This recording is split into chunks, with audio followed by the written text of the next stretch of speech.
Take a break from your busy schedule and join Harold Sala for Guidelines, a 5-minute commentary on living. Lead, follow, or get out of the way goes the shibboleth. When God told Moses to lead, he would have been perfectly content to just get out of the way. 40 years before, Moses was ready to lead. God knew he wasn't really ready. Take a few laps around the desert, God suggested, and for 40 years Moses did just that. When the time finally came for Moses to be a leader, he wasn't interested. There is one thing which you need to know, though, and never forget. When Moses did lead, 2.5 million people followed him. Leadership is an awesome task, never to be taken lightly. From a Christian perspective, leadership is substantially different than in the secular world. One of the anomalies of Christian leadership is that God often picks individuals who have little to recommend them in the natural and selects them to lead. Lacking or good family connections, an education, and natural talents such as confidence, the ability to make decisive decisions, and vision. God knows that he who lacks much trusts much too.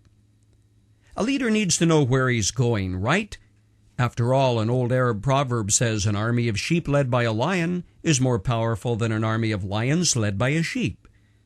But from God's perspective, it doesn't necessarily work that way.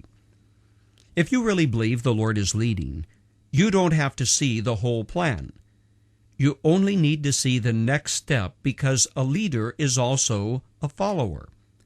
That's one of the lessons Moses had to learn. God gave him what we would like, something visual to follow, a pillar of fire by night and a cloud by day. When he saw either change directions, all Moses had to do is to say, "Break camp, folks, let's move," and the people followed. But after Moses left Egypt, within only a few days they encountered trouble, big trouble too. The pillar of fire and the cloud led them into a box canyon sort of situation, with the Red Sea on one side, mountains on the other, and an army of the Egyptians fast closing the distance in the rear. God knew what he was doing, just as he knows exactly what he's doing when he allows you to get boxed in by circumstances that look like disaster. Remember, God knows the way through the waters, no matter how deep or how turbulent. And when you really believe that he is leading you, no matter how grim the circumstances, all you have to do is move when he moves and stop when he stops, and be patient. Yes, very patient. Do you know what your problem is? You're a problem solver by nature, and when you get into trouble, you realize, or you think, doing something is better than doing nothing. You aren't sure God is capable of handling this, so you decide to help him out. You'll get into trouble every time. Moses did, Abraham did, Peter did, and I do as well. Leaders have to do things, right? Not necessarily. At times, leaders have to wait. But waiting is lost time, wasted energy, and non-productive, right? Wrong. Waiting refines and sharpens your senses. It helps you understand your absolute dependence upon the Almighty.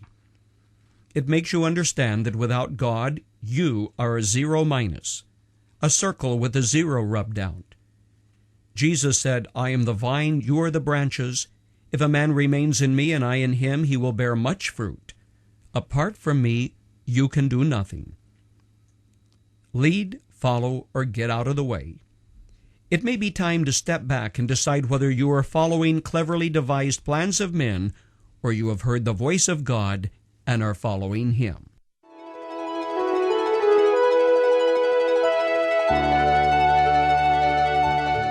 He is still the rock, the fortress, and the deliverer. And that is just as true today as it was in David's day long ago. The Bible says you're to cast your care upon him. You can flee to him, you can run to him, you can lay hold of the altars, and God will meet you in his time. You've just heard Guidelines. I'm Dr. Harold Sala.